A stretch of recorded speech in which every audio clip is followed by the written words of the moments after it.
Good evening. I'm Bernard Johnson, president of the North Metro Atlanta chapter of the 100 Black Men of America. I would like to welcome you to our MLK Forum, The Dream, Where Do We Go From Here? We are celebrating our 30th anniversary as a chapter. And to recognize this milestone, we have planned an event or activity every month this year, leading up to our grand New Year's Eve Mentee Benefit Gala on December 31st. Now, this forum is our very first event of the year. So for a complete list of events and activities, please visit our website, northmetro100.org, as we would like you to take this journey with us. So just a reminder, the 100 Black Men of North Metro Atlanta is a 501c3 nonprofit organization and is recognized as an award-winning mentoring organization. Therefore, as a 501c3 organization, we are truly nonpartisan in our efforts with only one goal: to improve the quality of life within our communities and enhance educational and economic opportunities for all African Americans. So now, we are pleased to have an outstanding panel to participate in our forum. First, Senator Emanuel Jones. Senator Emanuel Jones was first elected to the Georgia Senate from Georgia's 10th District in 2004. Senator Jones represents Southwest DeKalb in Henry County. He's currently chairman of the Martin Luther King Jr. Advisory Council and a member of the Banking and Financial Institutions Economic Development and Tourism Interstate Cooperation Special Judiciary and Retirement Committees. Senator Jones is president of the Legacy Automotive Group, which includes Legacy Chevrolet, Cadillac, Saab of Columbus, and also Legacy Ford of McDonough. Senator Jones is the owner of one of the Atlanta area's largest African-American owned businesses. Next, we have Representative Darshan Kendrick. She was born in Atlanta and raised in Decatur, Georgia. And she was also the first in her family to go to college. Since the age of 27, she has also served as a member of the Georgia House of Representatives. She represents over 54,000 Georgians in DeKalb and Gwinnett counties. She's also founded Georgia's first Technology, Innovation, and Entrepreneurship Caucus, which is a bipartisan caucus of Georgia legislators and stakeholders committed to the mission of supporting entrepreneurs within the state of Georgia. In 2017, she founded Georgia's first ever Georgia Blacks in Tech Policy Conference and follow-up Day of Action, with the focus on advocating for inclusive tech policy throughout the state. Melvin Coleman. Mr. Coleman serves as the executive director for the Atlanta Black Chambers. The ABC is an organization of entrepreneurs committed to the creation and growth of competitive, profitable, and sustainable Black-owned entities. Melvin is also the founder and chief portfolio strategist of Essential Wealth Management, a registered investment advisory firm based here in the Atlanta area. He did spend 15 years with UPS, where his last position was senior account executive in the business development department. He's originally from Savannah, Georgia. He's also a US Navy veteran and a Savannah State University alumni. Mr. DWAAN Black. DWAAN was born and raised in Morristown, Tennessee. He attended the University of Tennessee in Knoxville, where he graduated with honors with a BS degree in finance. He joined Northwestern Mutual before he graduated from college as a college financial representative. And soon after graduating from college, he signed his full-time contract and became a college unit director a few years after. He was fortunate enough to lead a top 10 team. A few years after that, his success led him to be appointed as a managing director. And at that time, he was only 27 years old. Mr. Black considers his strongest leadership skills to be vision casting, that's challenging and inspiring others to achieve their full potential, and empowering leaders to drive results for the overall organization. Mr. Ronald Adams. Ron is the Vice President of Field Diversity and Inclusion at Northwestern Mutual, where he leads a team of diversity practitioners responsible for the creation and execution of D&I strategies for the organization's career distribution system. In this role, Ron co-leads the Northwestern Mutual D&I Corporate Committee and serves on the Field Talent and Performance Management Leadership Team focused on developing and delivering core components of the overall growth and performance strategy to ensure the industry-leading Northwestern Mutual career distribution system is strong and vibrant. And also joining us tonight is Dr. John Eves. Dr. Eves, who was first elected as chairman of Fulton County, Georgia, during that 11-year tenure as chairman, John established a reputation as a staunch advocate on healthcare, transportation, voting registration and access, homelessness, and criminal justice reform. Dr. Eves currently serves as a senior instructor at Spelman College here in Atlanta, where he teaches bright African-American women. Now, all of the work he does is for the betterment of the people of Georgia. Dr. Eves is also a devoted father of 2 adult children and resides here in Atlanta. Now, our panelists will answer questions and discuss issues pertaining to economic empowerment, diversity, and inclusion for people of color. They will also discuss realistic, where do we go from here, implementation strategies to improve the economic position for people of color. If you have any questions for our panelists, please put them in the chat and we will address them as many as possible at the conclusion of the roundtable discussion. Now, we are pleased to have our very own Julian Halsey as our moderator. My brother Pouncy has been a member of the North Metro chapter for 17 years. He's also a past president and currently conducts financial literacy seminars while serving as chairman of our economic empowerment pillar. He has a financial planning practice at Northwestern Mutual in Atlanta, and I will now turn the program over to Julian Pouncy.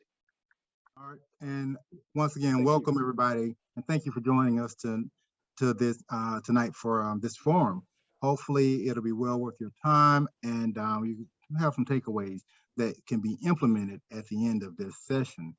I'm going to just jump right in because we got a lot of ground to cover, and I'm going to start off with a question for Representative Kendrick. African Americans are said to command over $1 trillion in buying power, and that we are the largest consumer group in America. Where do we go from here to move away from being consumers by pooling our resources and buying power to increase assets and create generational wealth? Thank you so much for that question, and thanks for having me. One of the things that wasn't mentioned is my day job, because it's a part-time legislator, so we all have day jobs, is as a securities attorney as well as a financial advisor. So one of the things that I love to do with clients that are coming to me for investment advice is to help them to recognize the collective power of bringing in other people in order to accomplish what they can't do on their own. So I've had an opportunity to put together a lot of investment groups, just friends and family members that you have a common goal and you want to invest into something. I actually have a real estate syndicate here in DeKalb County that's raising money for commercial real estate, but also for individuals that want to invest in any other sorts of things that might bring them generational wealth. For example, in Georgia, we have a new cannabis piece of legislation that has some minority participation in it. And so I've helped about 70 Black investors come together in order to seek out those investment opportunities in the new cannabis industry that we have here in Georgia. So we really have to recognize how much power we have and recognize that we don't have to do it alone. It's just so many different ways to leverage family and friends and other people that we trust in order to pool our money together, because that's literally what other nationalities have been doing for so long, is taking individuals and using the collective power in order to leverage and to purchase things and invest in things that they otherwise couldn't. So I think we really need to recognize how much of that over $1 $0.4 trillion in spending power that we have. Just imagine if we took a fraction of that and collectively set that aside and used our powers together in order to, I mean, just purchase real estate. We actually own about the same amount of real estate that we did pre-Civil War, and that just doesn't make sense. And so we really have to do a better job of recognizing how much powerful we are together as opposed to apart. And I could talk about that for 50 million years, but I'll stop right there.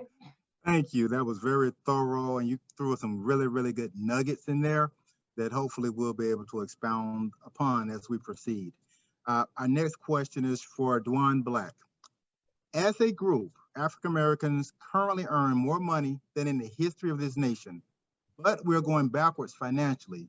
It is estimated that the net worth of African Americans will approach zero somewhere in the early 2050s.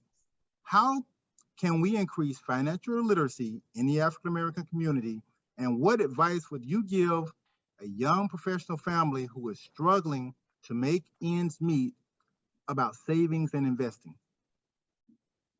Thank you, Julian, for that question. And I'd love Ron's thoughts on this as well.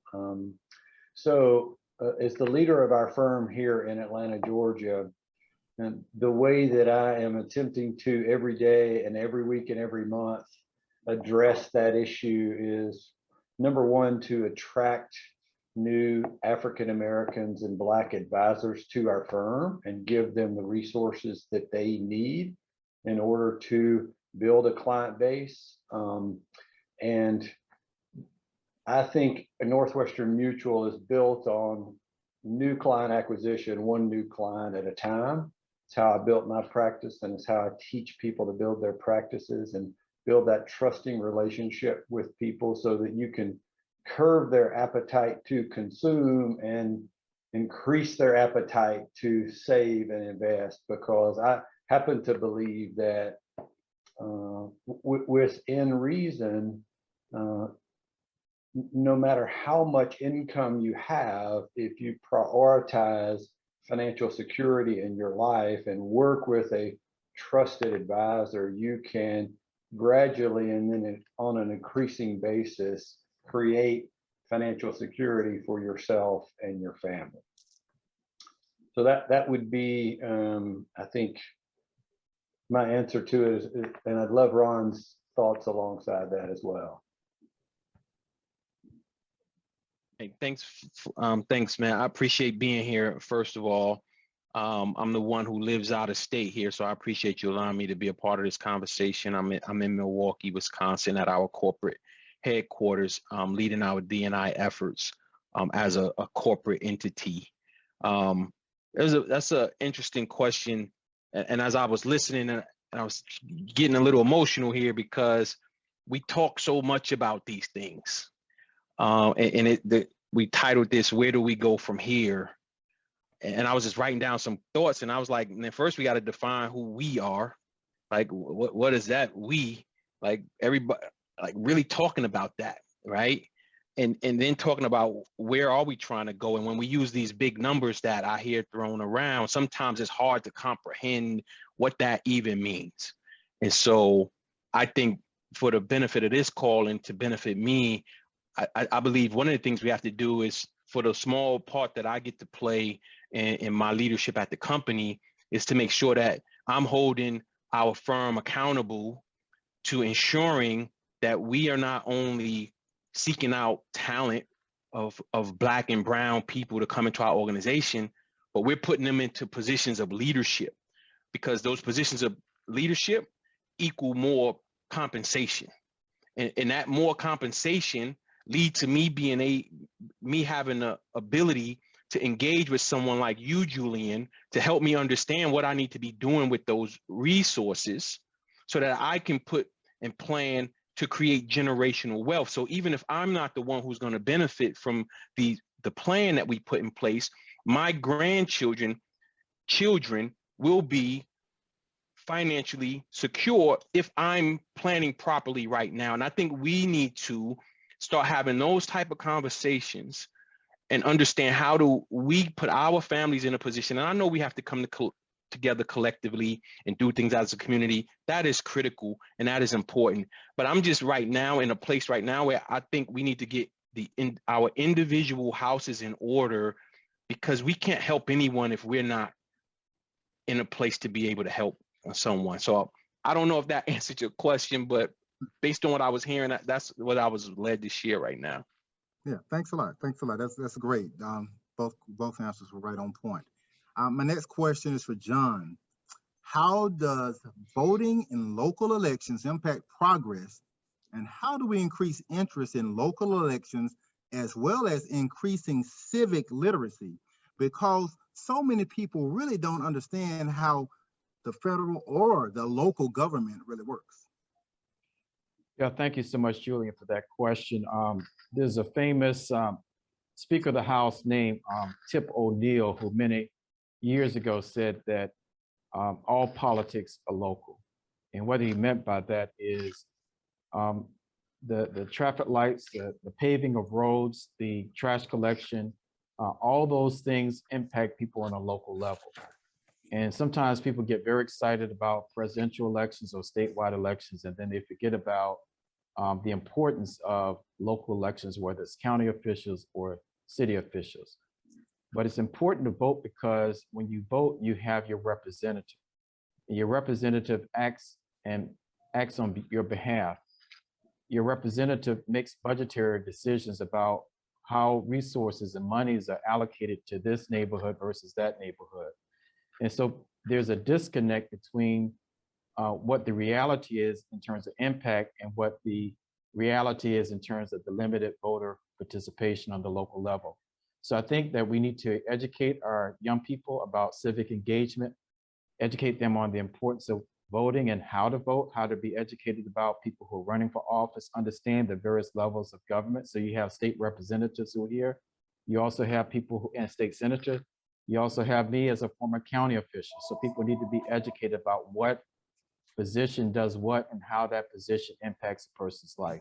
So to summarize, voting is incredibly important. It's a sacred right, but it's also the opportunity for you to have someone represent you who can articulate and advocate on behalf of you and to make sure that your needs are met. Okay, thank you for that, John. Next question is for Ron. DE&I have become corporate hot buttons since the unrest of 2020.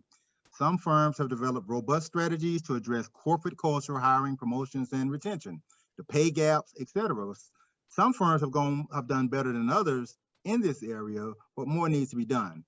What are some of the obstacles preventing corporate America from developing sustainable strategies and being all in regarding DE&I?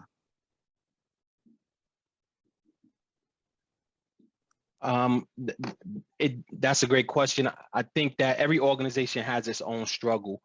DE&I has become a hot button topic right now, and it has created opportunities for a lot of people to move into C-suite, into executive level roles, which is great.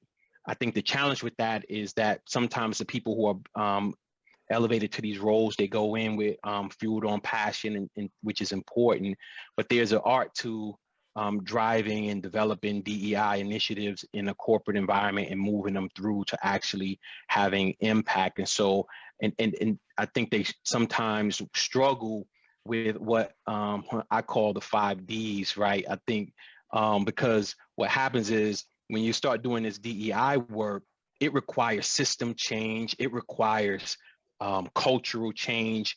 And when people start feeling resistance to that because they don't understand it, and it manifests itself what I call as distractions. And so when I say distractions, that's when we get caught up in terminology, and although language is important, it's a way to get you caught up having those type of conversations versus the important conversations that you need to have.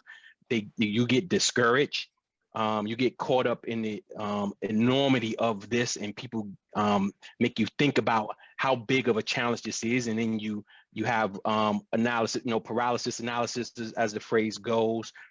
Division. I think when you start to talk about, hey, the plight of the Black and African American, in your organization and you want to do specific work for them, your Hispanic brothers and sisters, or those in the LGBTQ plus community, we start to sometimes think of it as you can't do more than one thing at a time. And we get away from collective power and impact, although I may need to highlight a particular group at a particular time. And what happens, that stales progress in organization.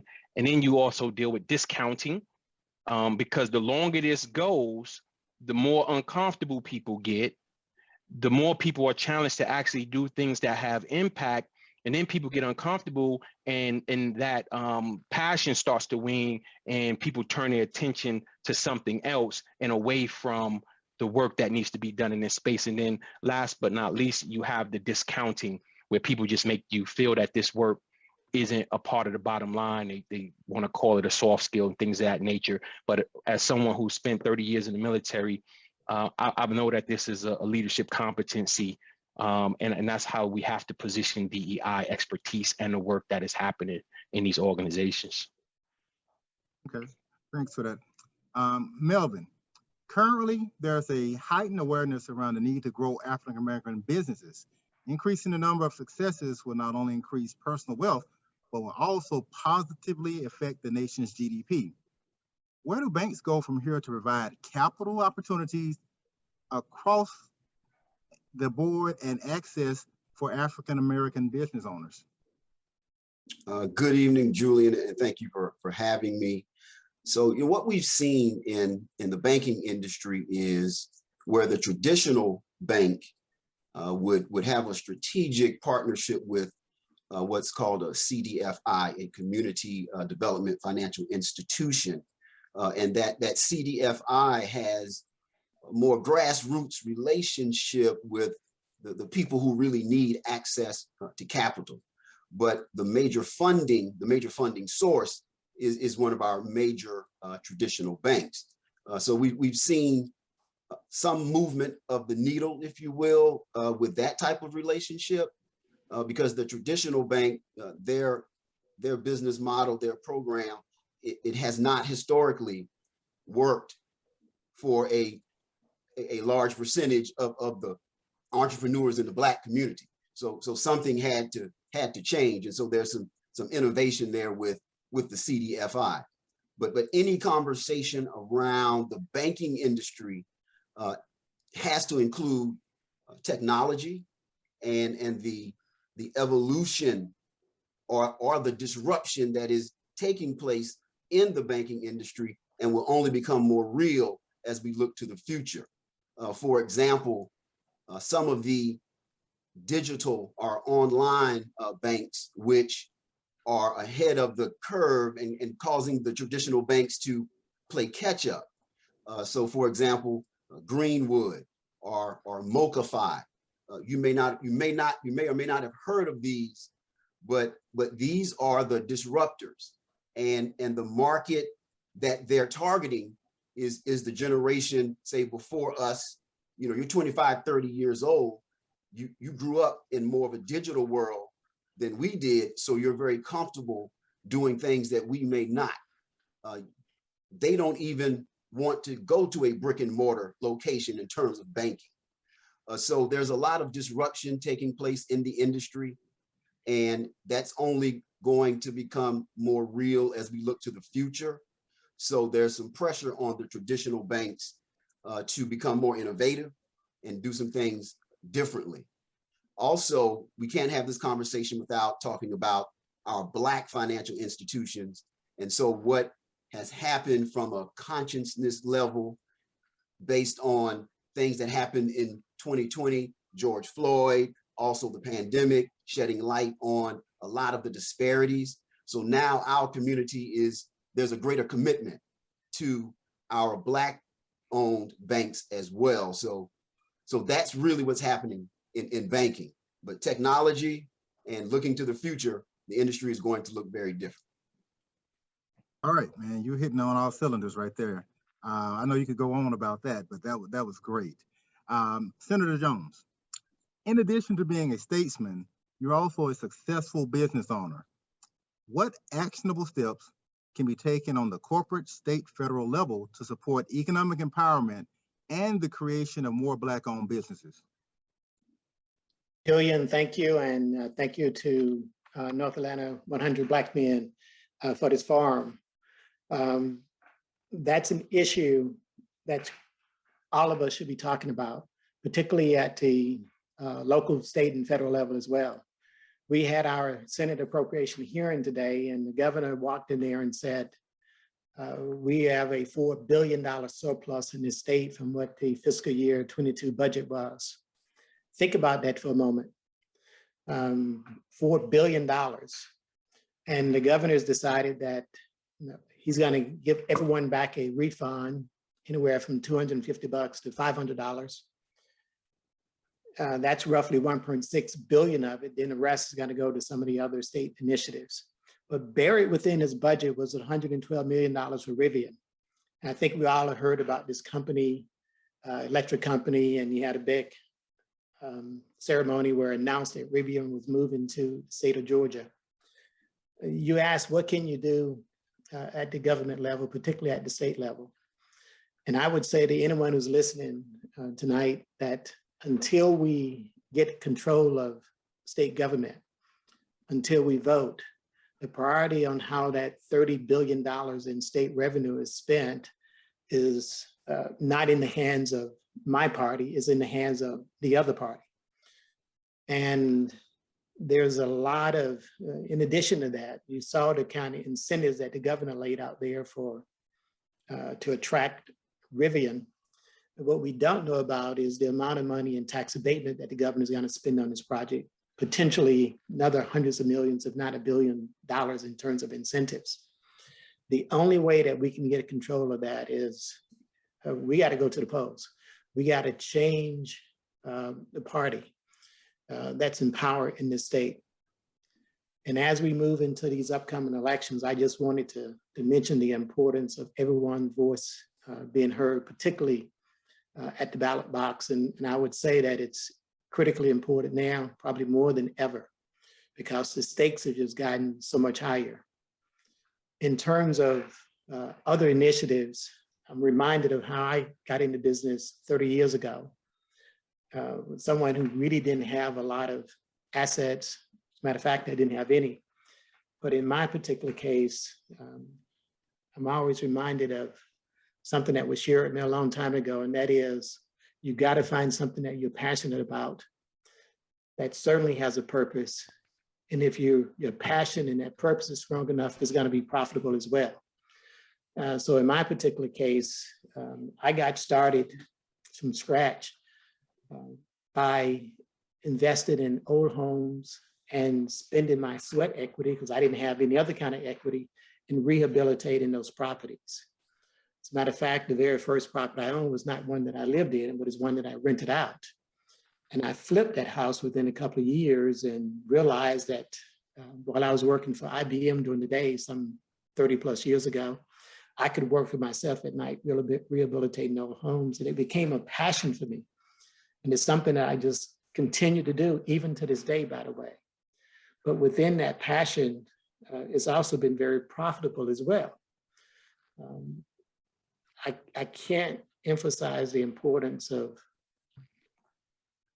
investing yourself, even if you don't have any monetary assets of your own in a project, but you've got to find that purpose. And I would tell you that if you're very passionate about it, then it's going to become profitable as well. And that also led to my candidacy in the state Senate as well. So Okay. passion, purpose, and profitability. That's what drives my life. Okay. A follow-up question on that. Ownership requires capital and business know-how. What, if any, state legislation is present or on the horizon to answer the question of where do aspiring African-American business owners go from here to locate training and capital sources while guarding against predatory lending? Well, I'm glad my colleagues on the line with us, Representative Darshan Kendrick, by the way. We have certain priorities in place that really stop that predatory lending, but it really is a practice that is not policed. That's not policed that well, by the way. So that's a really, really tough issue. But let me tell you some of the things that we can do at the state level, by the way, underneath our Department of Transportation. Everyone has heard of the Georgia Minority Supplier Development Council. Stacey Key is a good friend, one of our DOT board members.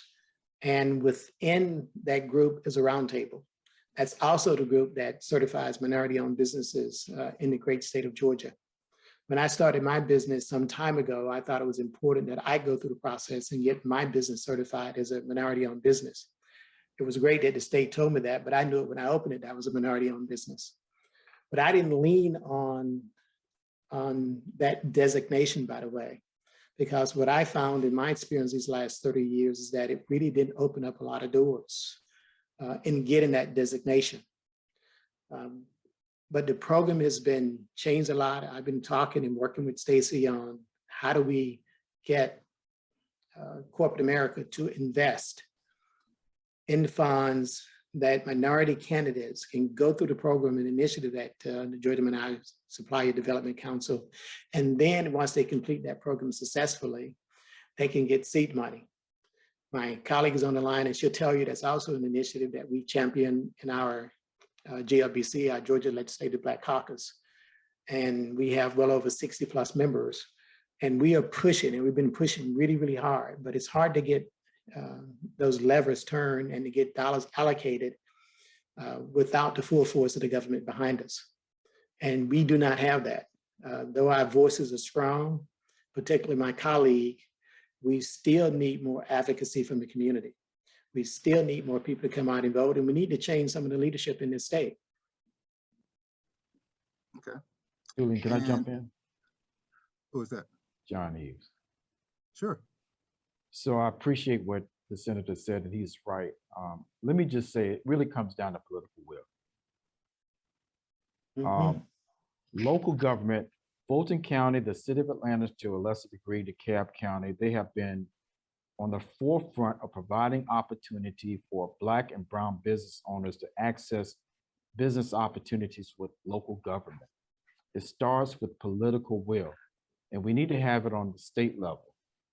So Georgia is one of the most diverse states in this country. 49% of our state is non-white, 32% of our state is Black.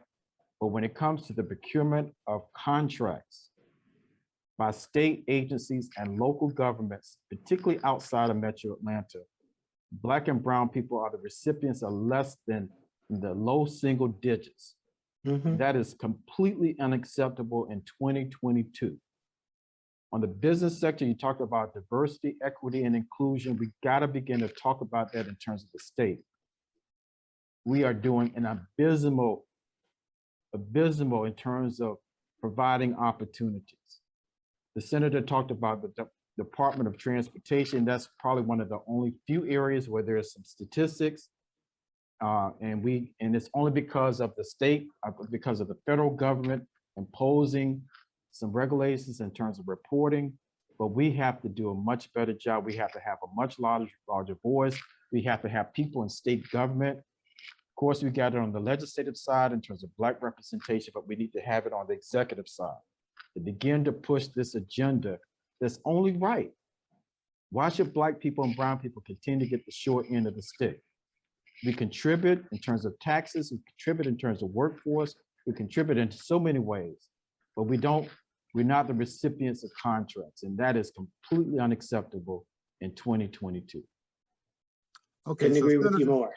Senator Jones and John Eves, give me an example of the number. When we talk dollars, you know, how many dollars in contracts on an annual basis are we actually talking about? Because once we know that dollar amount and we talk about that percentage, I think people can wrap their teeth around that. It actually becomes more tangible. So just ballpark figure, what's that dollar amount for all those contracts? Well, one of the numbers that I will share with you, by the way, and anyone can go out and a few keystrokes on a keyboard, you can find out this information.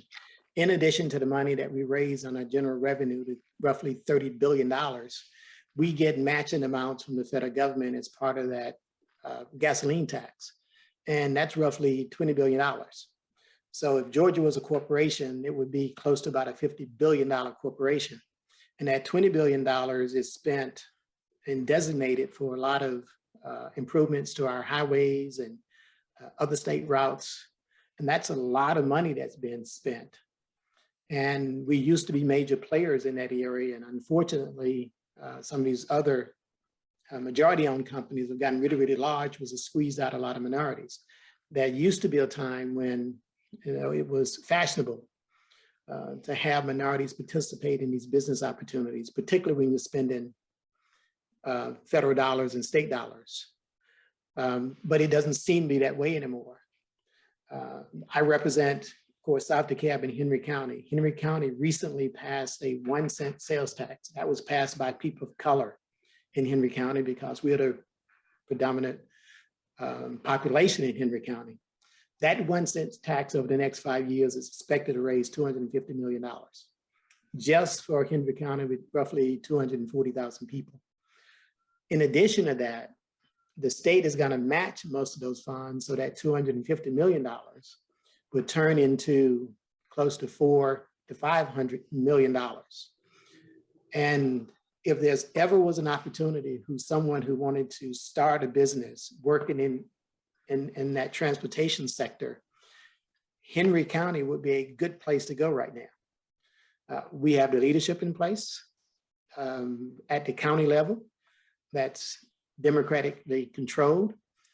And we plan, and I plan to ensure that a good portion of those funds that have been raised by people of color, 30% travelers going up and down the interstate, are spent with the minority community. We have to insist on that. So that's a good example for you. And there's other counties around that have T-SPLOS in this state as well. But we have to, for those counties that we control, particularly in the government, if we can pull the levers, we got to insist that people of color participate in these initiatives. Let me just jump in behind the senator. He spelled it right in terms of the state and also Henry County. So Fulton County had a $1 billion operating budget, and $300 million were set aside for procuring of services and goods for the county government. So $300 million on an annual basis. And 35% of those contracts went to Black folks and women.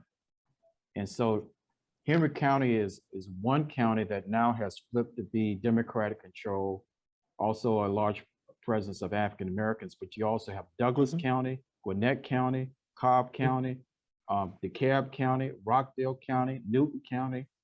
We now have Democratic control over about 8 counties in Metro Atlanta. And most of that is controlled by Black folks as well, who are elected officials.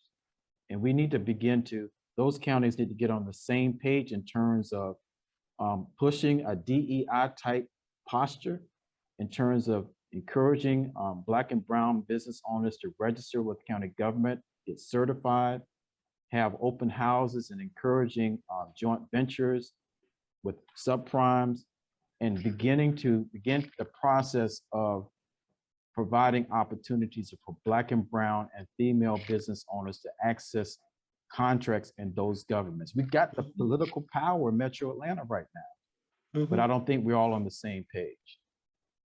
Gotcha. And that was deep. I'm going to move on. I agree with it too, my good friend. The next question, Representative Kendrick, I have a 2-for question for you. What programs are available that would help facilitate entrepreneurial community investment and land acquisition opportunities for people of color? And how can African Americans monetize inherited land? Oh, okay. Yeah, that's a big question. And I'll try to get through it. So specifically on facilitating entrepreneurial community investment. So the world that I live in is all things investment in capital markets. So a lot of who I am around are people who are Black, starting venture capital funds and private equity funds and raising money for funds.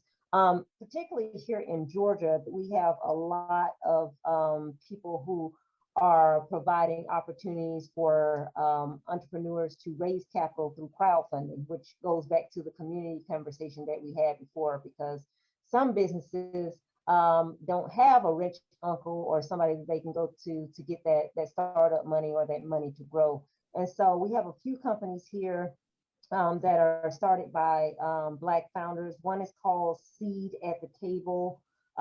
Is actually in California. It's one called the 10,000 Project, started by two Black women. Many of you may have heard of Backstage Capital or Zane Ventures. It's just so many Black founders and funders that are out there that are willing to do the work in order to help Black businesses get the capital that they need. I mean, I literally would be sitting here forever if I tried to do that, but there are many private programs like that. On the state level, those are few and far between. I know that there are a few things that you can get through the Secretary of State's office has some training programs. There's also a whole Georgia Department of Economic Development. They have a whole website with some variety of resources. But I will tell you, our private founders and funders are a lot better at getting that information out through the investment community. So if anybody's ever interested in getting connected, I suggest you just connect with me, because it is a bunch of them out there. With respect to land acquisition opportunities for people of color, so there are a lot of opportunities for land acquisition. I mean, every around somebody's purchasing a 30-acre farm in Georgia. It's just, maybe that's just the way my feed looks. So there's opportunities out there. But again, I'm going to go back to instead of trying to purchase a 30-acre on your own, maybe what you want to do is get some friends together to go in with you on that deal, so that you can accumulate that wealth and be able to make that purchase sooner. So one of the opportunities that I mentioned before is, starting an investment club like I have here in DeKalb County, or either if you are really looking for if you're looking for some farmland, I actually a Georgia Black Farm Tour that's going to kick off April the 22nd, that we're going to start touring all the Black farms that are here in Georgia, over 100, because I think there is a wave of Black people who are starting to realize that they want to grow their own food, and they want to raise their own animals, and that there's so much land and opportunity that's being unused here in Georgia. So if you're looking for particularly farmland, that might be something that you're interested in, but there's land acquisition deals, left and right and everywhere in between. It's just about having a focus on how you're going to accumulate that. And then the last thing you asked about African Americans and how they monetize inherited land. So one of the things we really should concentrate on, sort of to flip it around. So there's a concept that many of you might know of called heirs property law. And I don't do property law, but I had an opportunity to speak with the Atlanta Fed chair a couple of weeks ago about some initiatives related to Black wealth. And that's really a central theme that the Atlanta Fed chair is concentrating on, Bostic, is making sure that when African Americans inherit land, that they get the right recordings of things when you go down to the courthouse, but also figuring out a way to not have, sisters and brothers sell off that land, right?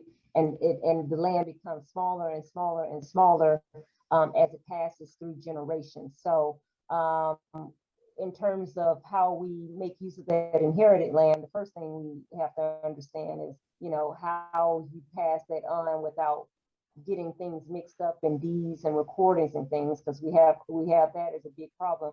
But also what we see a lot of farmers do is they are making use of the resources that are on the land. So if you own some property, they're using farms for filming. they're harvesting timber or they're milling flour. So if you have land, inherited land, take a look at what resources, natural resources are on the land. And if you have, you know, some housing that you can rent out, Airbnb obviously is one thing that you can do, but there's so many different ways to I could do a whole segment on land, so it's hard to condense everything I'm trying to say into one, but I'll stop there. Yeah, thank you. I mean, that is a huge opportunity. You know, I'll add on that I have a client who has acreage in the Carolinas, and they're renting that out for $40,000 a month to some cell towers for the 5G. And so those are opportunities, you know, those aren't every day, but they're out there. And I think that sometimes they're overlooked. So I'm going to move on to Melvin. Should we aim to increase the number of Black-owned trade businesses, such as electricians and plumbing, by encouraging more of our youth to enter entrepreneurship or apprenticeship programs rather than incurring the debt that accompanies a formal college education? I believe we should make sure they know all of their options and they definitely choose the path that is right for them. So that's the right answer. And if we do that, we will find that more of them will choose the say highly skilled, trained profession, whether it's a plumber, electrician, or welding. You know, I think at some point the legendary Herman J. Russell actually was pouring the concrete, meaning he was building, before he became, say, the owner and had other people doing it. So yeah, you start somewhere, but there's a path to greatness. The other thing about your question is the economy now, and as we look into the future, as we must always look at where this thing is going, the demand for those highly skilled occupations, electricians, plumbers, etc., there is a tremendous shortfall with regard to demand and supply. So the income, these are very lucrative occupations, if you will. Blue collar, yes, but I envision individuals coming together, plumbers, electricians, and forming companies. We need more Black-owned corporations, not just when we talk about a Black-owned small business. We need, and this is the process, this is the journey that we're on, is we're building Black-owned corporations. I referenced Herman J. Russell and the Russell Corporation, absolutely one of the biggest and best Black-owned corporations in America. We need to duplicate that many, many, many times over in order to have the impact, Julian. You know, you talk about the racial wealth gap often, and so ownership is the principal thing. And back to your original question, electricians, plumbers, welding, all of that, that is a path to Black ownership of the right types of companies that will then, going back to Senator Jones and Brother Dr. John Eves talking about the contracts that come from the state, we must have viable, qualified, Black-owned companies that can perform in these contracts. And so if you've got these electricians and plumbers, as we want to now steer our young people into these professions, and rightfully so, you can see how all of this works together. The economy right now is demanding that we have these electricians and plumbers. So the answer to your question is yes, but I do believe, being a product of a college myself, I don't want my college experience taken out of my life experience. So I'm still a big proponent of going to college. And you don't always have to have that debt. I never had a student loan, but you may notice I have something in the back there that says Go Navy. Now that path may not be for everyone, but it was right for me. And so I didn't have any student loan debt. I had a GI Bill. So we just got to tell the whole story and make sure our young people understand these are your options. Okay, what's right for you? I'm going to support you in what you believe is the path for you. Thank Julian, you. can I add on to that for a moment? Definitely. Because I certainly agree wholeheartedly, but I want to remind everyone that these jobs, these skilled positions are very lucrative. in my dealership, one of the highest paid positions in my dealership is my diesel mechanic that makes over $120,000 a year. And he's worth every penny of it. And we have body shop repairmen, and you can't find a good body repair person, particularly one that can repair not just sheet metal, but also aluminum bodies as well, that's skilled and trained. That's going to cost you about $100,000 a year. And these initiatives, these highly skilled positions, DeKalb County, of which my colleague is part of the delegation, we teamed up with GPTC, Georgia Premier Technical College, and the Technical College System of Georgia. We've raised $11 million. We're building a logistics transportation training center over in that South DeKalb area, over near Stonecrest. And it's going to be the largest of its kind in the Southeast. I don't think I need to tell you that it's hard to find, particularly in this COVID environment, those that drive these tractor trailers. The starting pay over there, of which this center is already in operation, by the way, but we're getting ready to expand it with a new $11 million investment. They've already been doing CDL training and model bus driver training over there, of which they take everyone. So you come out of, with a CDL, the starting pay is over $60,000 a year. So these are positions that offer tremendous income earning potential. And too many of our kids, not everyone can go to college. We know that. But not enough of our kids, as was said earlier, have been told to steer toward these positions. I cannot find a Black diesel mechanic in Henry County. I would like to, but unfortunately, I can't. Matter of fact, can't find a whole lot of other mechanics in this field that are people of color. We used to dominate it, and then we started on a different track. And now what you see is these positions have gotten so lucrative because these automobiles have gotten so technical, it's like repairing a computer that you're driving. So there are tremendous opportunities out there, and I couldn't agree more that we got to get kids looking at this technical training career path. And I know we're doing that in DeKalb County because the commissioners of DeKalb County invested along with the state of Georgia in building what would be this new state-of-the-art facility. And we've already broken ground over there, and this project should be up and running in about 2 years. Great. I can't wait for that. I'm going to bounce back to Melvin. Melvin, you and I have talked about this before, but most Black churches are only occupied on Sundays and Wednesdays. How can the chamber and churches partner to turn the sites into small business incubators on Monday, Tuesday, Thursday, and Friday, where they provide space at a low cost to African-American small business owners? So in the spirit of collaboration, Julian, that's really what I would say the premise of your question is collaboration and leveraging resources in the community between the church as an institution that has historically been relevant and having an impact on all the critical areas of life in the Black experience. And so they are still present and relevant today.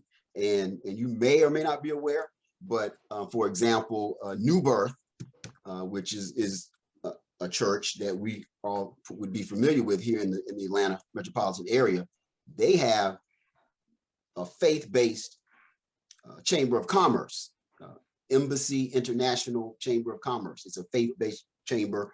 It's a part of their organization.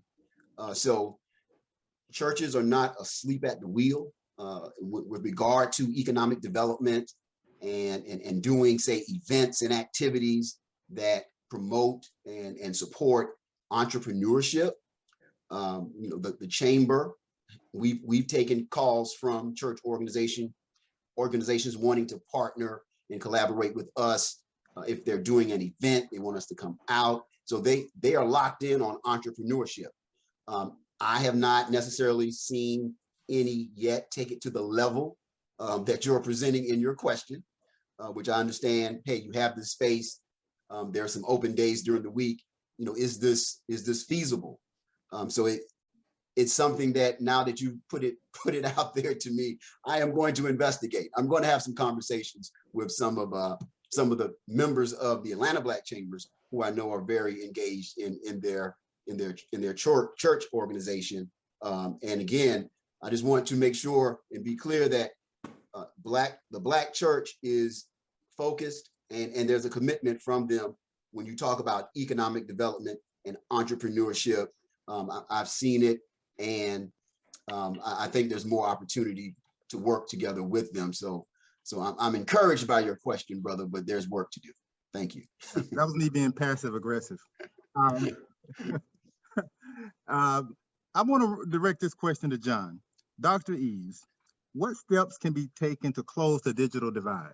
We haven't talked much about that, but it's a huge Grand Canyon side digital divide that's out there that really folds back into, has ripple effects of that affect economic empowerment. Yeah, I think there are a couple of things that need to be done. Number one, we need to make sure that broadband capability is available everywhere.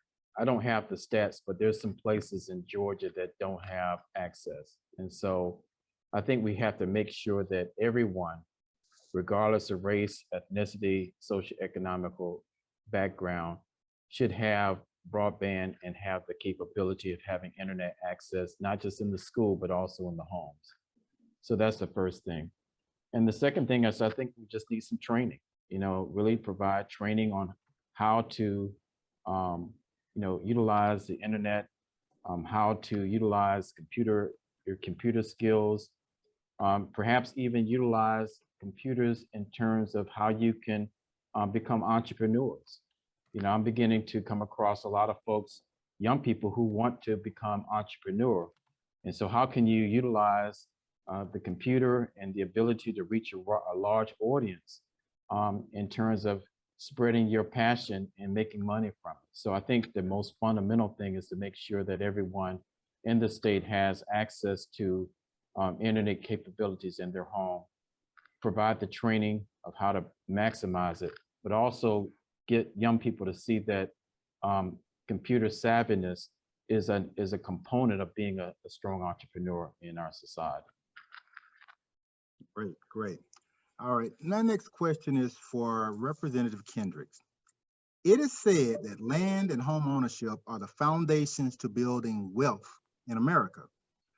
How can legislators partner with lenders to create effective home ownership initiatives for individuals and assistance for African-American farmers and track the progress? Thank you. That's a really good question. So when I first got elected in 2010, Georgia was still going through the Great Recession with all the houses on foreclosure. Georgia was teetering anywhere between the first and the third in the nation as far as foreclosures. And I presented some legislation that would have slowed down a lot of the foreclosures here in Georgia. And a lot of them, not only were they done illegally or without notice, but a lot of them affected the communities that we both live, work, and play in. A lot of banking laws centered around home ownership is controlled by federal law. So a lot of work that I do, particularly in the area of home ownership, is to talk with federal policymakers like the chair about what they're doing to partner in the community to make sure that there are resources for those that want to be homeowners, to make sure that they can get all their paperwork and other things together so that they can make the best use of their home ownership.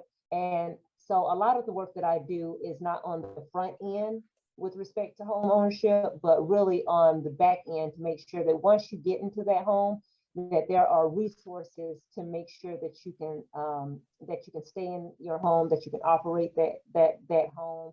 Working with a lot of utilities like Georgia Power. There has been so many shutoffs over this pandemic related to people not being able to pay their bills. So they have a house, but they can't cut any of the lights on. So a lot of the work that I do is once you've gotten into the home, how do we make sure that you stay in that home, and to make sure that you have all the resources you need, particularly during these times that are unexpected, to stay in that particular home. I know DeKalb County specifically, well, Gwinnett County too, got an amount of COVID relief funds that were used to give grants to businesses that were located in Gwinnett and DeKalb County, as well as just general assistance, because so many people couldn't pay, a particular bill during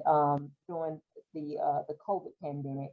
So a lot of work that I do is working with federal policymakers on banking legislation, because a lot of that discrimination does come from the banks, and so we gotta bring Black banks to the table, and we gotta hold other banks accountable, and most of that is federal law. But what I can do once you get into your home is a lot of the initiatives and legislation that I do work with to make sure that people can stay in their homes and operate their homes once they do get into them. And you said something about assistance for African American farmers.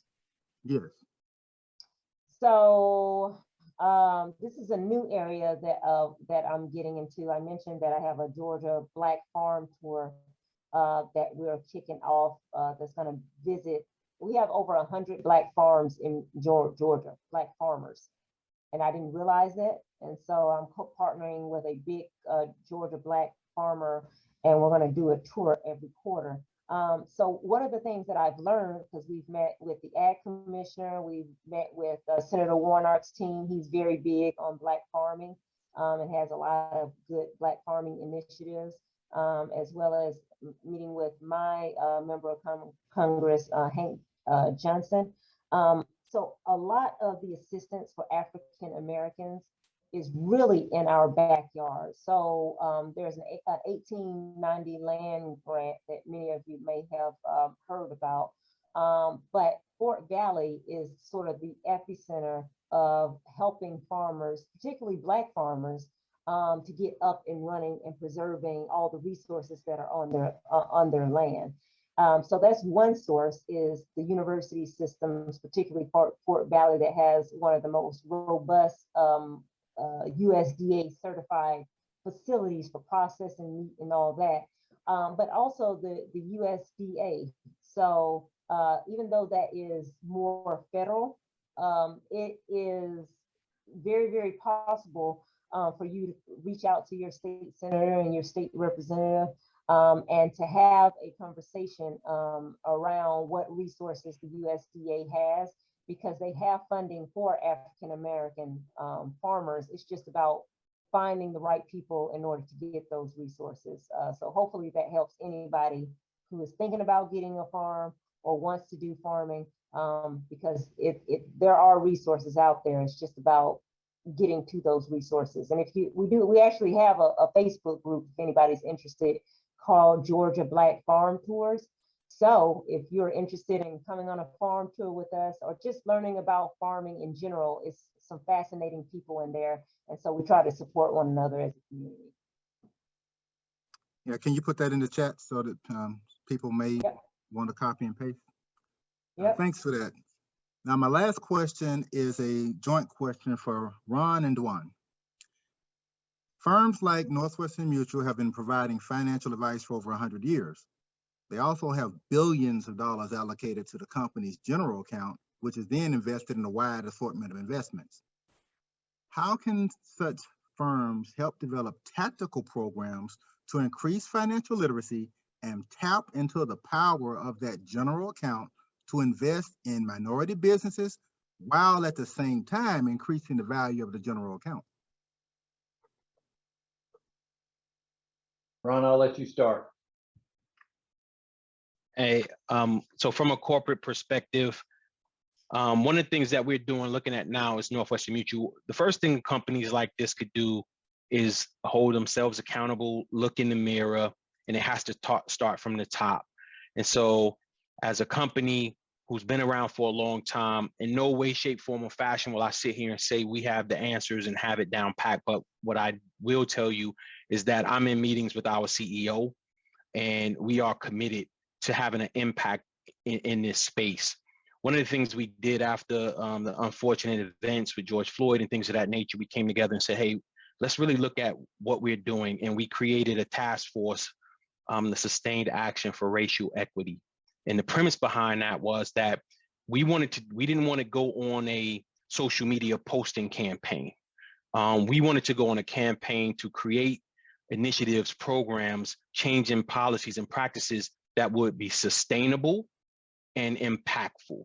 And so from some of that, what we ended up coming up with was 4 major pillars that we worked on. One was a culture of belonging. The other was world-class talent. One was financial inclusion and Black African-American prosperity. And one was marketplace impact and relevance. And I share that with you. And now I will talk about that third outcome that I spoke to around financial inclusion and Black and African-American prosperity, and just a couple of the things that we've put in place. One, we've created an impact investing fund with a foundation of $100 million impact investment fund with initial investments already underway nationally. So it's not just something that's being done in our corporate headquarters city of Milwaukee. We are also taking a great look at our supplier diversity program across the country as well. We created a Northwestern Mutual Black Founder Accelerator Program powered by Generator. And you can Google Generator, spelled Generator, just change that A to an 8. And you can look and see some of the programming and partnerships that we're doing with Generator to manage this future ventures fund that we're working with. And not only are we putting $20 million allocated to startup companies founded by Black and African-American entrepreneurs, we're actually created like a 12-week program so that we can provide coaching and advice and mentorship to help these companies. This is just the beginning. We're going to continue to try to find ways to have sustainable impact in the Black and African-American community. But those are some of the things that we're doing right now. Thanks, Ron. To tag on to that at more of the Atlanta and Georgia area. So first of all, I listen to Ron and our company executives a lot, but the way we're structured is we're entrepreneurial to our core. And so everything that happens in the field with Northwestern Mutual is an entrepreneur chassis. Our advisors are entrepreneurs, our leaders that run individual business offices are entrepreneurs. And so my commitment as the leader of our local Atlanta-based firm is to grow our distribution with people of color.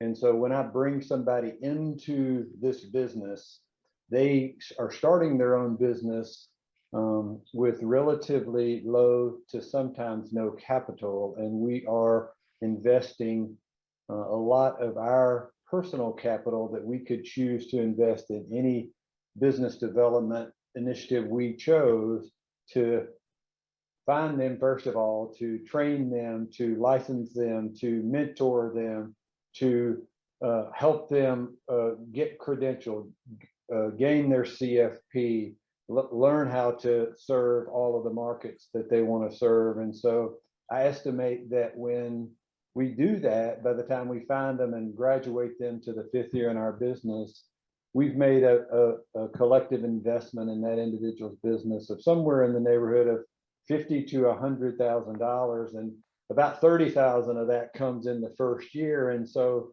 our goal locally is to attract 40 new associates this year between our Atlanta, Gwinnett, and Athens office. We certainly hope that 50% of those will be people of color. And so doing the math on that, that should represent about a $200,000 to $300,000 investment in the startup of at least 15 to 20 Black-owned businesses this year.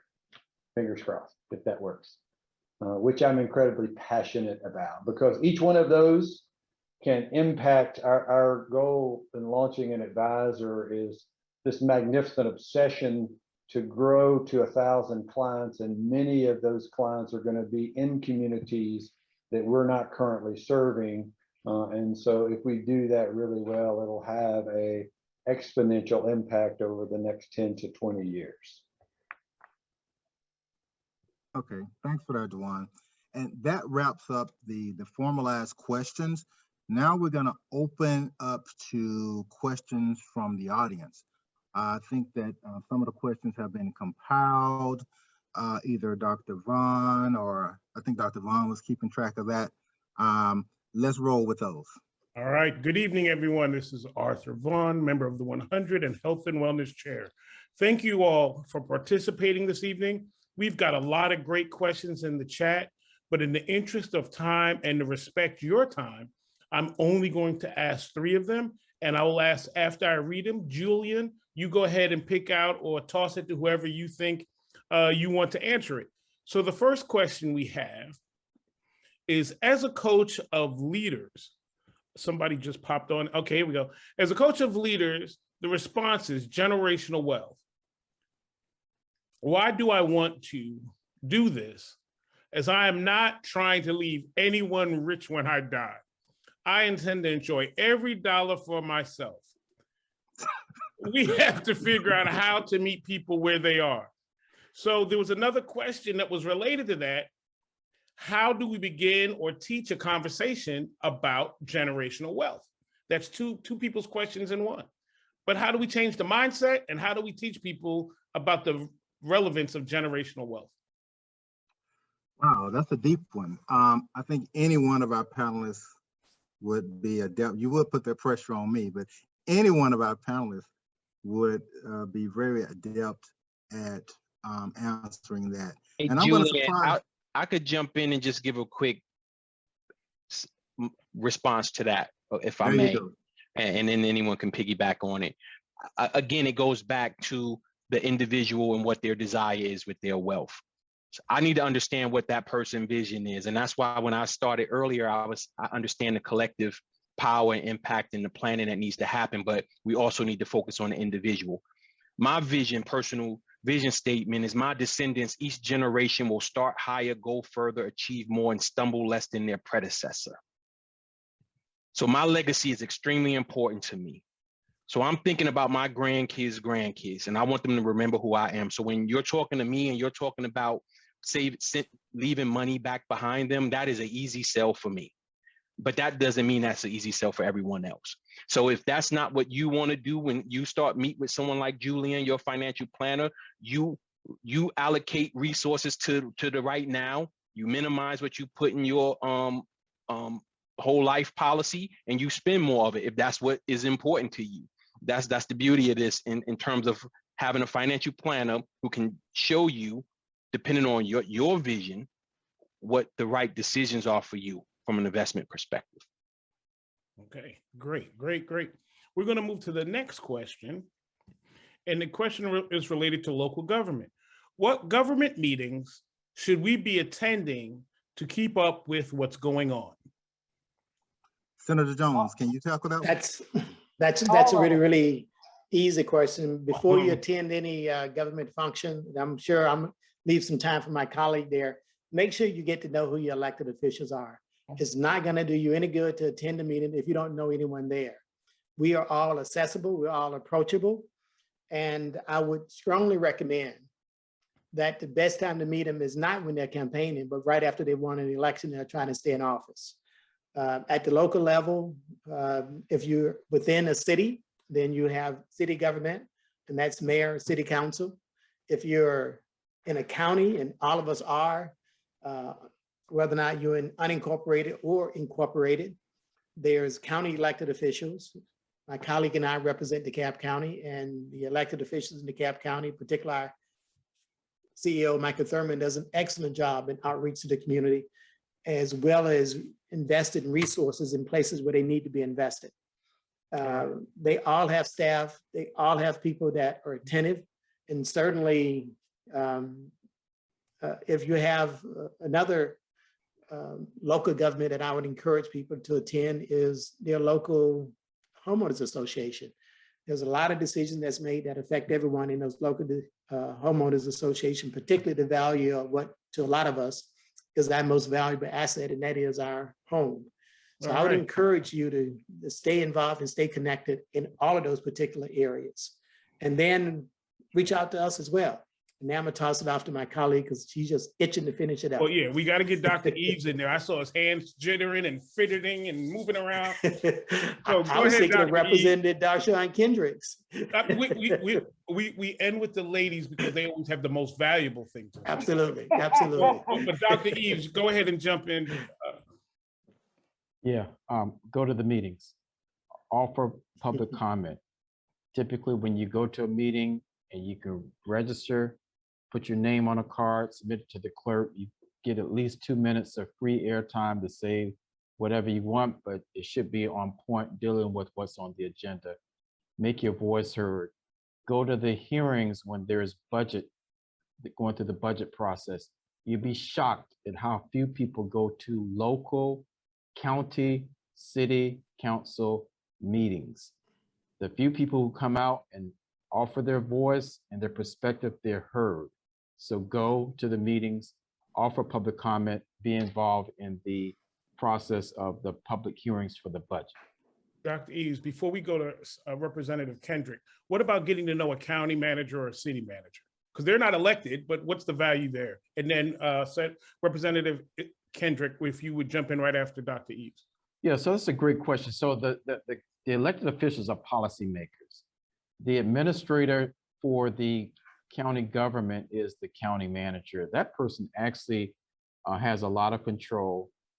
That person is accountable to the elected officials, but has a lot of control. If you can get on the county manager's agenda, go see him or her.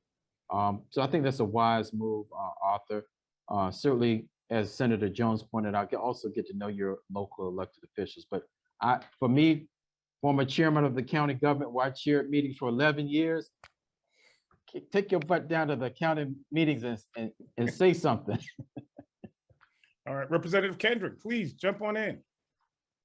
Yeah, so I posted over in the chat a link to the legislative website. Right now, we're going through budget hearings. So you heard my colleague talk about funds and budgets and things like that. This is the part of the legislative session where we talk about what we're doing with your money.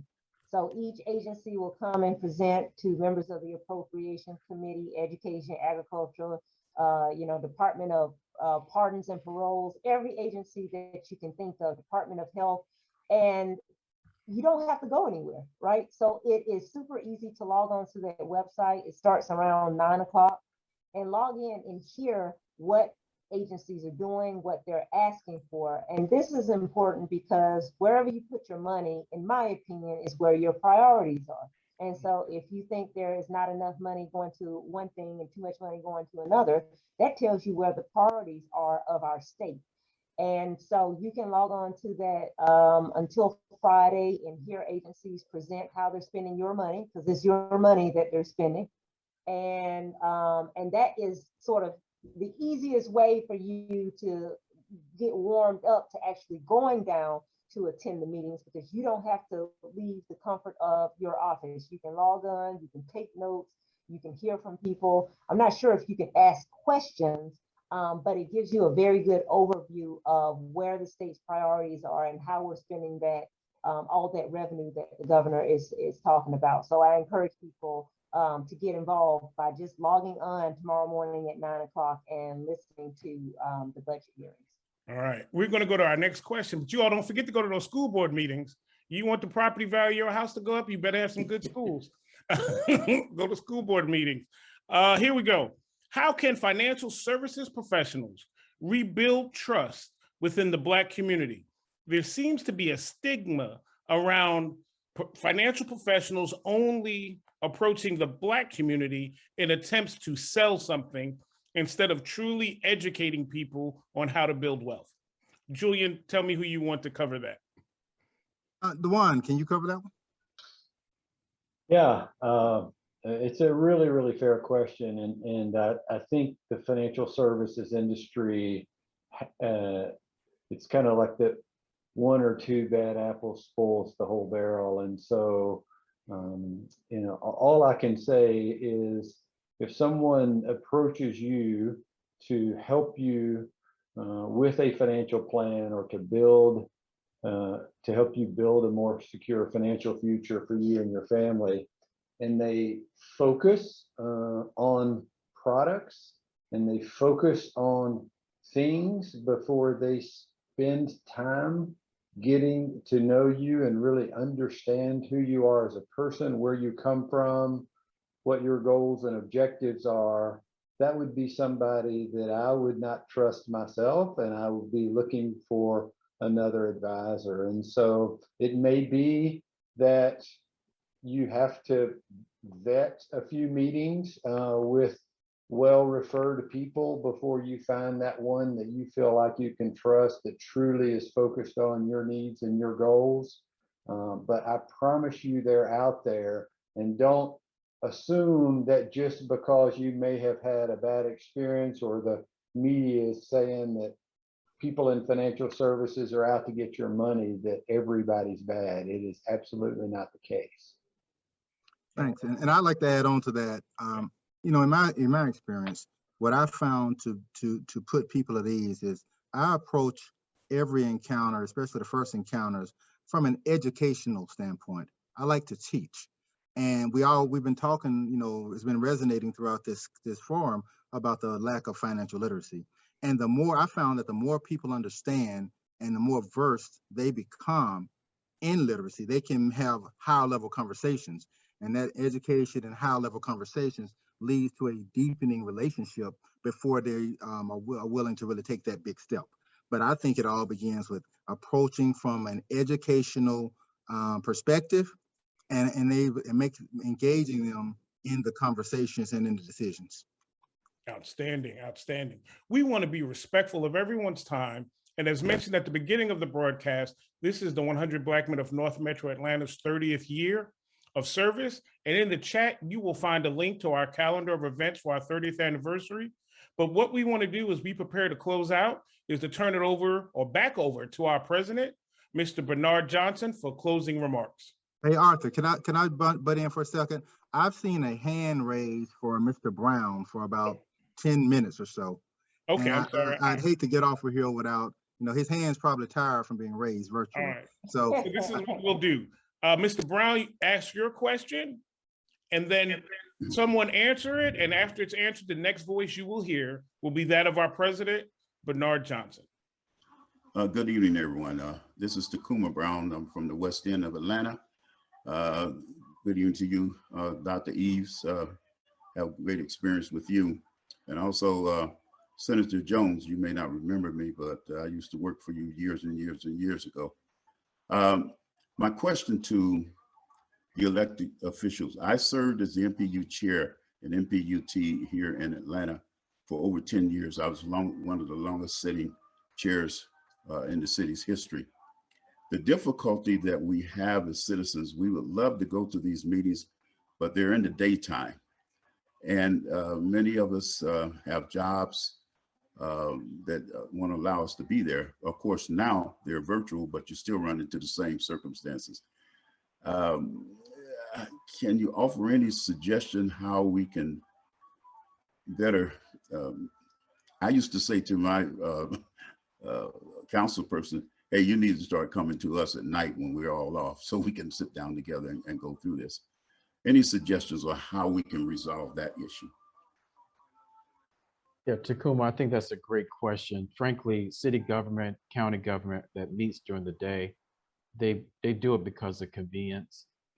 Staff is working during the day, and the reality, some of the limited participation is exactly due to what you raised in terms of is not convenient for the working person, the working professional. So I would say that pressure the local officials. When I was chairman of Fulton County, we did have a couple of evening sessions in South Fulton as well as North Fulton, and we actually did have higher attendance. but we went right back to our mode of working, during the meeting during the day. So I would say just pressure them and get one of the local commissioners or councilmen or a combination of them to pose some sort of resolution that some meetings be held in the evenings. Thank you so much. Appreciate it. Now, ladies and gentlemen, you could have been anywhere in the world, but you chose to share this time with us, and we appreciate that. With that said, we would like to thank our Representative Kendrick, Senator Jones, Melvin Coleman, DWAAN Black, Ronald Adams, and Dr. John Neves for the engaging discussion. We'd also like to thank our moderator, Julian Pouncy, as well as Dr. Arthur Vaughan, Keith Dennis, and Janice Flowers, who were responsible for making the magic happen behind the scenes. Thank you all so much. Be safe. Stay blessed.